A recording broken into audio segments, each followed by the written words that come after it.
¿Se viene la Tercera Guerra Mundial? Según como lo mire, podría decir que ya estamos entre medio de ella, así lo ha planteado, por ejemplo, el Papa Francisco. Lo que pasa es que es una guerra distinta. Cuando hablamos de guerra mundial lo pensamos en términos de lo que son las guerras clásicas, de Estado contra Estado, como han sido todas, mundiales o no. Ahora estamos ante una tercera guerra mundial no tradicional o eventualmente una primera guerra mundial asimétrica. Acá no tenés estados contra estados, acá tenés una agrupación de estados contra grupos armados inconexos que no están relacionados necesariamente entre sí, que no responden a la misma autoridad, que no tienen ejércitos regulares contra los que enfrentarse, que en realidad el enemigo pasa totalmente desapercibido, se mimetiza con la sociedad, lo cual es muy difícil para identificarlo, que no tienen blancos de los que son clásicos en una guerra, por ejemplo. En una guerra entre Estado y Estado se combate al ejército enemigo o se busca lastimar la logística. En este caso no, vos fíjate que los blancos son restaurantes, hoteles, teatros, escuelas, subterráneos. No hay manera de defenderse frente a todo esto. Entonces, si vos no tenés identificado al enemigo, no podés identificarlo y no podés tampoco identificar cuáles son los blancos que van a elegir, te encontrás en una situación de desventaja importante.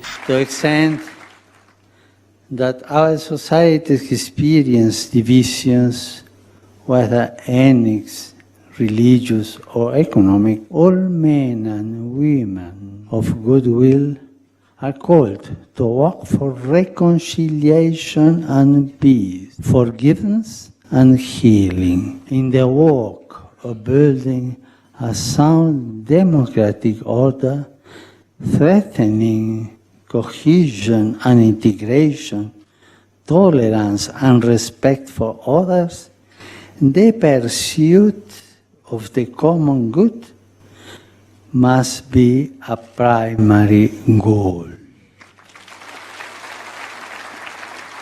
Si vos sumás ISIS y Al-Qaeda y ponés del otro lado a Estados Unidos, a toda la Unión Europea, a toda la OTAN y a Rusia, la diferencia daría a pensar que es una guerra sencilla. Sin embargo, no, está completamente lejos de eso. No hay ningún tipo de código. Toda guerra es una porquería, vamos a hablar claro. Pero hay códigos, hay un derecho internacional, hay un derecho a la guerra y un derecho en la guerra. Y sin embargo, en esto no, esto es totalmente deshilachado y verdaderamente planetario. Yo te diría, las guerras mundiales que hemos visto hasta ahora han sido guerras muy focalizadas en Europa. Si bien el caso de Japón hay que sumarlo en la Segunda Guerra o el caso de Turquía en la Primera, pero básicamente todo era una guerra europea. Hoy no, y cualquier parte del mundo puede ser blanco de estos grupos que, como te decía, se manejan de manera inconexa, entonces no necesitan atacar como ahora fue Francia, o como en algún momento fue Gran Bretaña, o como en algún momento fue España cuando fue lo de Atocha, o por supuesto el 11 de septiembre en Estados Unidos. Te cometen un atentado en Malí, podrían cometer un atentado en Níger, que está al lado de Malí. Yo le tengo miedo a Níger. Níger es un problema porque Níger es productor de uranio y allí está la principal empresa francesa de explotación de uranio del mundo. Pero además hay otra cosa. Vos fíjate que los ejemplos del último mes y medio han sido muy claros. Vimos toda la repercusión en prensa de París, pero caramba, hacía 3 días nomás había habido un atentado exactamente igual en una calle en Beirut, en el Líbano, y hubo 70 muertos. Y 3 días antes de eso, o una semana antes de eso, habían volteado un avión ruso con 224 pasajeros, de los cuales 23 eran chicos, en el desierto del Sinaí, en Egipto. Y unos pocos días antes que eso, había habido un atentado en el este de Turquía, en una manifestación pacífica que hubo 90 muertos. Egipto, el Líbano, Turquía, Francia, Mali. Está el mundo en riesgo. Experience shows that violence, conflict, and terrorism feed on fear, mistrust, and despair born of poverty and frustration. Ultimately, the struggle against these enemies of peace, of prosperity, must be carried on by men and women who fearlessly believe in and bear honest witness to the great spiritual and political values which inspired the birth of the nation.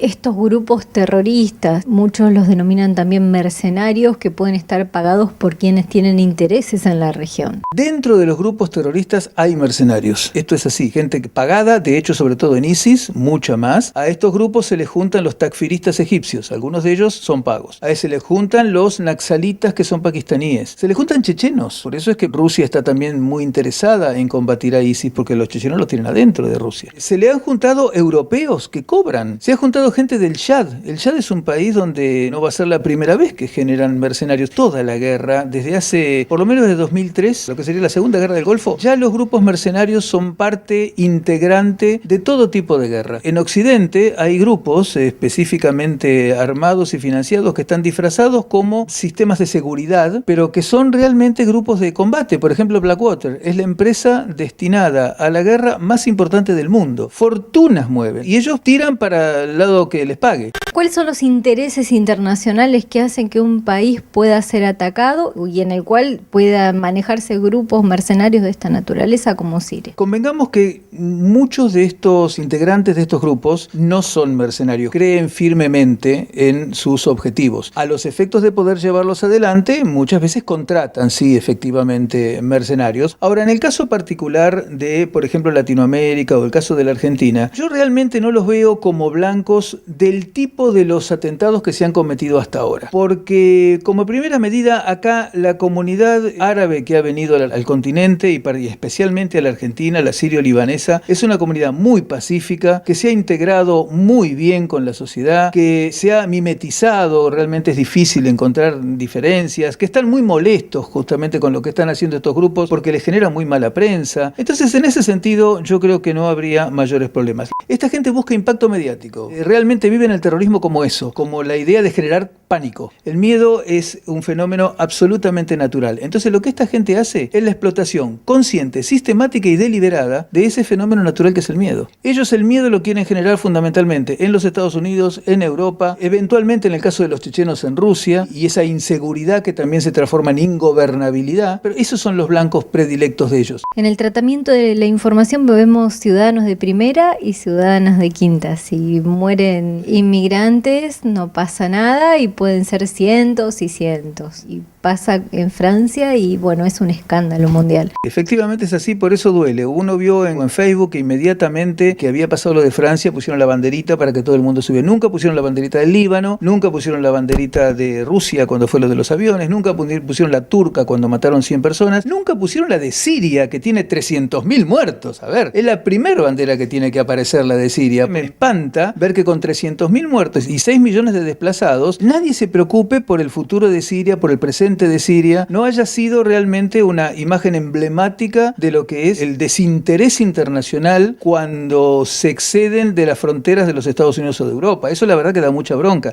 ¿Era un país estable Siria con una buena calidad de vida de sus habitantes, socialista antes de todo este conflicto civil? Si uno mira Siria antes del 2011, tenemos que irnos, ¿no? Antes de la primavera árabe. Bashar al-Assad, hijo de Hafez al-Assad, hereda un gobierno que fue bastante rígido, pero son las características de los gobiernos islámicos. Tampoco uno tiene que evaluarlo desde la cultura de uno. Claro, son diferentes, son gobiernos que duran muchos años. Uno a veces los mira y dice, uy, son dictadores porque hace 30 años que están, 40 años que están. No, en el mundo islámico es bastante frecuente esto. Hay que entender que su dinámica política, su lógica política es completamente distinta. La económica también. En el reparto que se hacen en su momento después de la Primera Guerra Mundial, el famoso acuerdo Sykes-Picot entre Gran Bretaña y Francia, esa parte le queda a Francia. Y Francia, antes de irse, parte Siria, crea el Líbano. Y el Líbano se transformó en el gran centro financiero de todo el mundo árabe islámico. Y le generaron 2 guerras civiles, a Beirut la destrozaron, y ahora este atentado también, de alguna manera, trata de frenar esa posibilidad de que Beirut vuelva a ser un centro financiero. Nos encontramos con intereses económicos en una zona que es paso de gas y petróleo de una forma rápida, ¿verdad? Siria no es un país que se haya caracterizado por ser muy rico en petróleo. Tiene, pero no es el más rico de la zona. ¿Zona de paso? En la eventualidad, por ejemplo, de que se pueda resolver esta situación, que hay que resolverla, esta bendita de ISIS, ¿no? Siria podría ser zona de paso para gasoductos y oleoductos que provengan del norte de Irak o de Irán, que también es frontera. Como los dos son petroleros, en parte gasíferos, fundamentalmente más petróleo, Siria podría ser un puente, sobre todo ahora que con el tema de la crisis de Ucrania, que todavía no se terminó de resolver. Turquía es una alternativa, pero para entrar a Turquía también podés pasar por Siria, digamos. Siria está ubicada en un lugar muy estratégico. El desplazamiento de tropas hasta ahora francés, concretamente, ha sido más para el África. Desplazamiento de tropas justamente no ha habido para Siria ni francés ni norteamericano. Hasta ahora la pelea la han hecho por el aire. Sí, lo que pasa es que tienen miedo. Les fue muy mal en Vietnam, les fue muy mal en Afganistán, les fue muy mal en Irak, y por eso es que no participaron en Libia. Fíjate que lo de Libia fue todo bombardeo. Y acá con Siria hicieron lo mismo. Entonces los kurdos, que son los que realmente le están poniendo el cuerpo a esto, los kurdos sirios y los kurdos iraquíes, dicen, ¿y a nosotros cuándo nos viene a dar una mano? Porque hablan mucho, pero después no pasa nada. Los bombardeos con drones, eso tuvieron 3 años y no lograron absolutamente nada. Por eso que los rusos han ganado tanto espacio, porque los bombardeos rusos en 15 días le provocaron a ISIS mucho más daño que el bombardeo de Estados Unidos o de Francia en 3 años. Y ojo que estoy hablando de Estados Unidos y Francia, no hablo de la OTAN. Y Francia se preocupa porque no se hable de la OTAN. Cuando se menciona OTAN,